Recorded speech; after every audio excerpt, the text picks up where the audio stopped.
I'm Suzy Miller, and this feels a bit like the first episode of Divorce TV, but really this is Claire's show, and we kind of stuck her in the cupboard, so I get to take over for a few minutes, and this is Business First TV.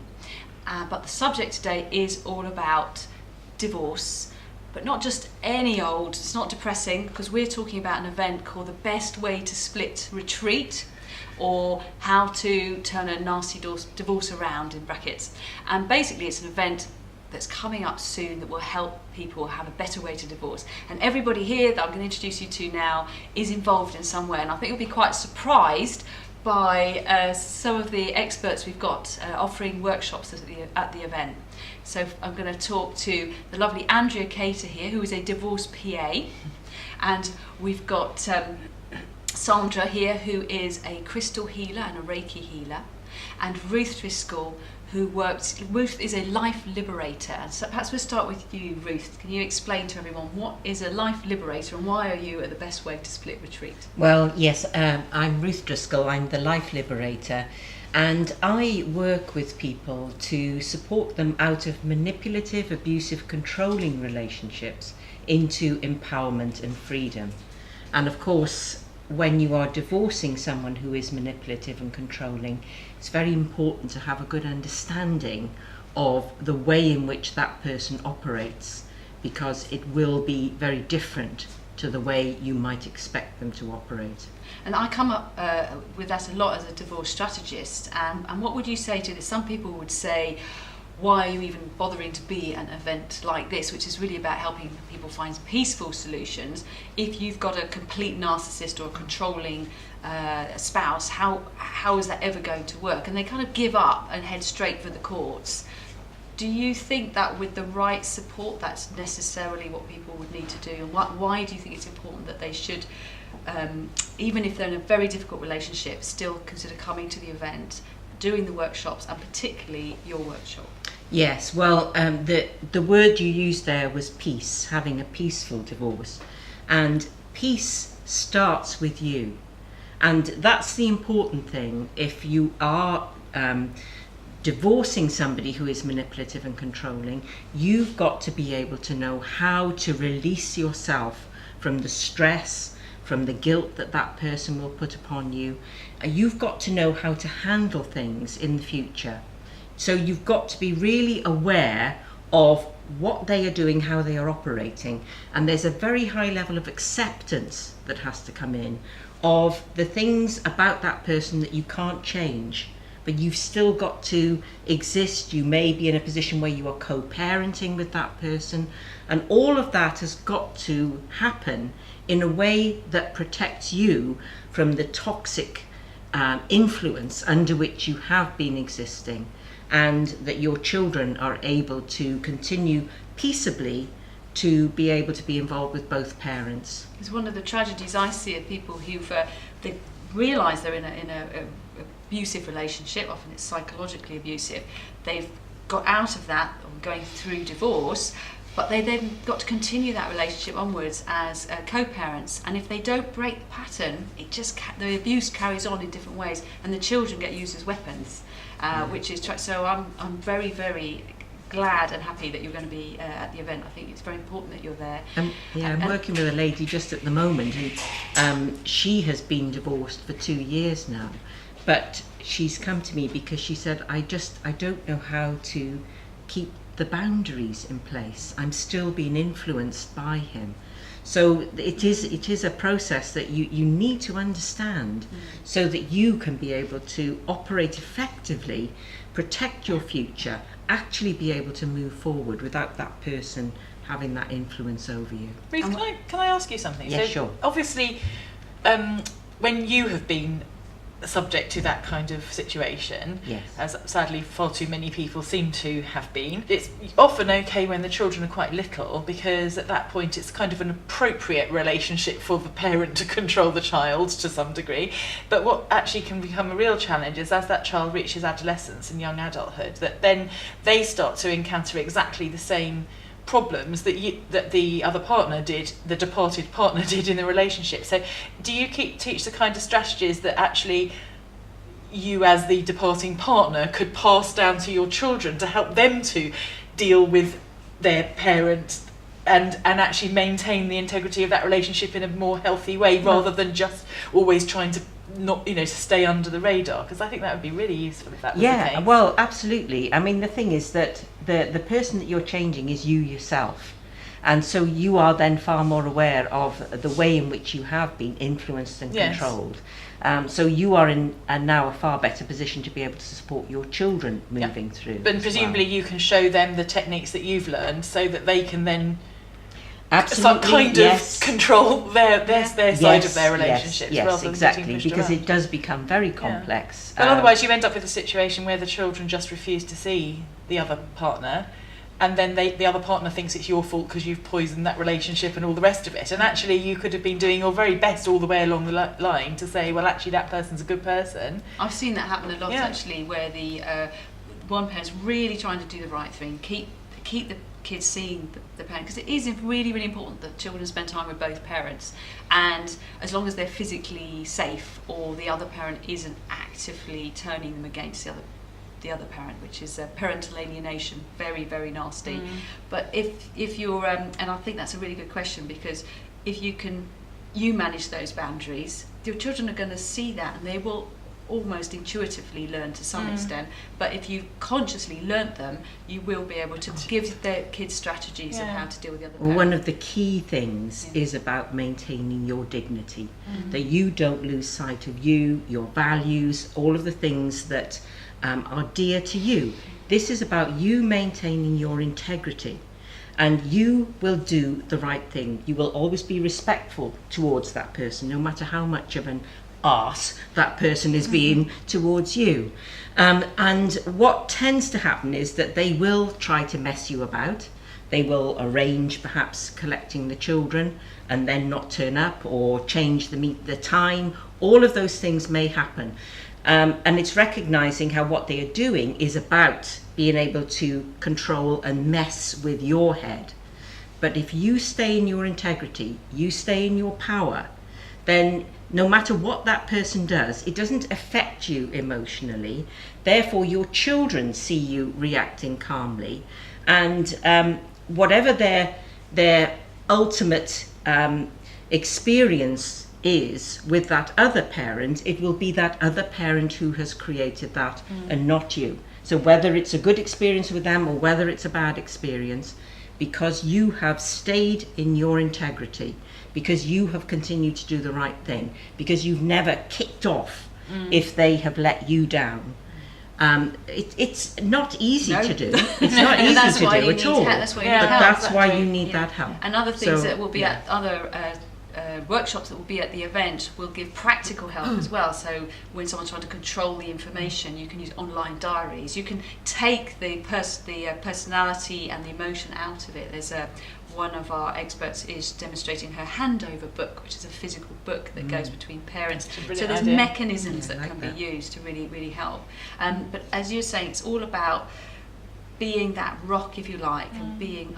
And this is very much what you help people with, isn't it, Sandra? Yeah. The work I do is to help people to release the anxiety and release the pain, so that they can actually react, give themselves a pause and take a deep breath, so that they can react in a more measured and calm manner, so that if someone is trying to push their buttons, it's not just a knee-jerk reaction, which let's be fair, we've all done from time to time.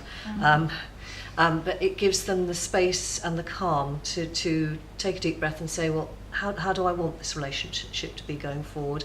What do I want from it? And how can I create that, rather than just, and so reacting? You have a range of therapeutic you do it in a very processes, don't you? Physical way. So someone's coming to the event, and they arrive at the event, and they come and see you at the event, and we're going to create a nice space for you to work with them. What will you be doing physically? What's going to be their experience? Because you're not going to be talking to them. No. It's not. I'm an energy healer, so as people arrive at the event, we're going to be doing experiencing the energy of crystals, which and I'm particularly going to bring some that are very calming, because I think getting divorced is really stressful, to be honest. It just is. So, and to experience the energy of crystals as a group is just beautiful and calming. And how do really, they work? really Because helpful. I've got one of your crystals and I absolutely love it. And it does make you feel different. But there is a science to it. It's not just made up. It's not psychological. No. In very simple terms. How can you describe that? Each crystal has its own energy signature. So the crystal that you have is citrine, which is a bright, vibrant, happy energy. It's very high. It's abundant. It's joyful. One of the crystals that I'm planning to bring is blue lace agate, which is absolutely beautiful. It's very calming, and my crystal tutor described it when I was studying as the Prozac of crystals. It's just really calming. And actually, I think that's so important, because I know that a lot of people don't even talk about their divorce until they tell their GP as the first person. I've actually had referrals from GPs because the GP has thought, I don't want to give them Prozac. They're not really depressed, they're just in a right old state. So they've said, go and see Suzy. And so being able for me to be able to, obviously if you're suicidal, you should go and get help. I'm not saying you shouldn't use these things.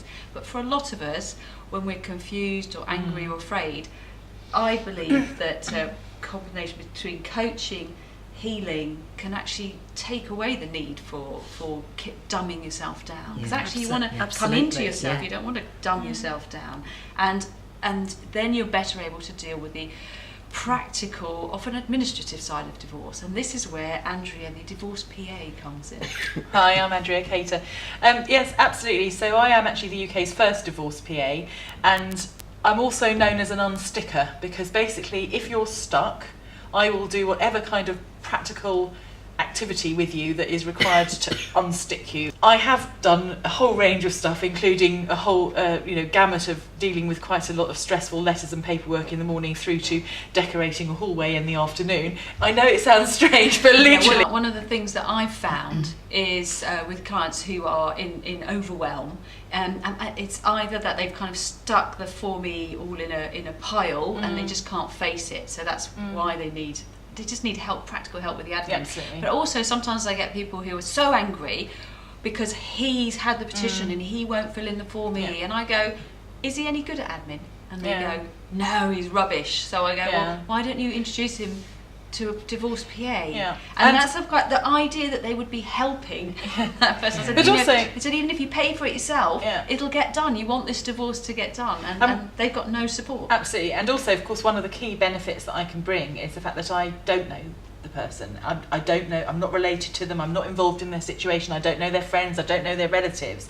And it actually is completely feasible that I could help both people to do their for me, because a for me is supposed to be a full declaration of all of your assets. So actually, for example, if you've got a joint bank account, it's going to go on both of your for me's. So, actually, if you are properly engaging in this exercise and declaring everything as you legally and morally should do, then in fact nothing's going to come as a surprise, because eventually your partner's going to see the for me anyway. So why not actually use the same person, because then they can say, well, actually, I know what the answer is to this, I've seen this before, and you might not have access. Okay, well, I can probably arrange that. Even if you can't put them, they don't want to be in the same room. They want to do that. I always encourage people to use mediation and to get together. But at the early stages, it's softly. But sometimes it is, and I don't know if you've had this situation yet, but I hope you will at some point, where you get someone who says, my soon-to-be ex isn't doing what they need to do, rather than berating them or getting cross or trying to use the courts to bully them into it. I've said I'll pay for a few sessions for you to go and help them, and that's my sort of dream, is that somebody will get that that's actually a smart move. Well, definitely, because usually in a relationship there's always one person who's the person that's the admin person, and the other person leaves everything to the admin person. And to be quite honest, even if you are the admin person, if this thing has affected you very, very badly, you're probably thinking to yourself, well, of course I should be able to do this. Why should I shouldn't need help. But if you do need help, you need help. It's like if you're a really good runner but you break your leg, you need a plaster and a crutch until your leg is better, and then you can start running again. And so there's no shame in asking for help when you need help. And do you find that, Sandra, that sometimes people's fear of asking for help, or they feel it's some kind of a weakness if they need a healing session. And what would you say to them on that? I think Andrea just hit the nail on the head. If you have a physical injury, the doctors and the NHS, they have a care plan. You with a broken leg, you have an X-ray. They say, yes, it's broken. You go to the fracture clinic and they plaster it, and then you go back and see the consultant and they check how you're doing, and you might have physio afterwards. There is all the way through. There's a care plan. You have an emotional injury, there's nothing. So it's like, well, never mind, let's just get on with it. You can't always. It's just completely nuts. It's not like you'd say to someone, you've broken a leg, never mind, you'll walk it off. And it's effectively what you're saying to them with an emotional injury. I guess in a way the best way to split retreat is like a care plan for people going through It is. divorce. Because it's not a one size fit all thing, because obviously if you have an injury, some people will need surgery and a plaster, and other people will just need a plaster or whatever, and that's very much and I see very much what I do as the training that I've had and sort of the understanding the divorce landscape, as it were, and not only the emotional side of it, but the practical side of it, and also the ancillary expertise that is available to people, and just highlighting that. And I'm a signposter. I go, have you spoken to a financial planner? Because actually you need to understand what your financial future is going to look like and how that money is going to work for you when you get your settlement and all the rest of it. I think that's something I should point out actually with the retreat, is that I'm not expecting couples to come at all. It's really important actually that they come, even if they're best friends, which is lovely, but they need to come on their own, because and their partner will have to come to a different one, because it's about that absolute me time, that honesty. I mean, you can't talk openly about realising maybe you are in a controlling relationship if you've got the other person in your room. He wouldn't let you. Especially if there's a man there, a man's come to the event, he might not feel comfortable about having a bit of crystal healing and Reiki when his wife's there, and she's very sort of down on all of those things. So it's really, really important. And on that sort of theme though of asking for help, I guess that's one of the things that's because a lot of people in abusive relationships don't even know that they're in them, do they? No, I mean, so often people say to me, I think I'm in an abusive relationship. People tend to think, okay, if there's physical violence involved, yes, it's clear, but without that, to a lot of people it's not clear. But I think the important thing also, when anyone is going through a divorce situation, the emotions are so heightened, and people are tending to operate with emotions that are the least helpful ones, the least effective ones. And that's why, what you're putting together here, Suzy, is so important, because it helps to just get that leveling out, that perspective back in again, that sense that if we actually cooperate with each other instead of hating each other, we'll probably make much better progress. Well, at the in terms of finance, in terms of the children, because in otherwise, terms of everything. There is only as much money, because often it does come down to money, doesn't it? I mean, often that's the thing that is the sticking point for people. And at the end of the day, there is only the amount of money that there is, and you can make a choice. You can choose to adopt a strategy that retains as much money as possible to bring up your children, which should be hopefully everybody's joint intention, or you can choose to give it all to an adversarial solicitor who will then cost you a fortune taking your case through the law court. But ultimately, the pot of money is the same. It will just get divided up a different way. You need strategies. You need defined strategies to do that. So one of the things people will be able to do at the Best Way to Split Retreat is literally create their own divorce strategy. And they'll understand through the different workshops what's relevant to them, what they need, and have examples of people straight away they can sit down and have lunch with and find out all the information they need while they're there and make a real plan. Because I think we go off on this voyage of divorce and family separation and co-parenting with absolutely, just like with a health plan, we have no idea what's coming. We don't realise that if you don't agree the finances and you have to go through 3 court sessions, that's I was talking to someone the other day, he's going to cost him out of the mutual pot £100,000. Oh dear. And it's probably not going to cost the wife much less than that. And that's because they couldn't just sit down with a mediator or with collaborative lawyers by their sides and come to a decision. And there's a child involved, so so we're coming down to the finances, and the co-parenting are the key aspects. And I'd like to say thank you so much for you guys being involved in the event. There's lots of other experts there too, and I look forward to seeing some of you there. So where you need to find out information is bestwaytodivorce.co.uk. And I'm Suzy Miller, your divorce strategist. I'm Andrea Cater, myperfectpa.com. And I'm Ruth Driscoll, the Life Liberator. I'm Sandra Elston, and I'm a healer. Goodbye.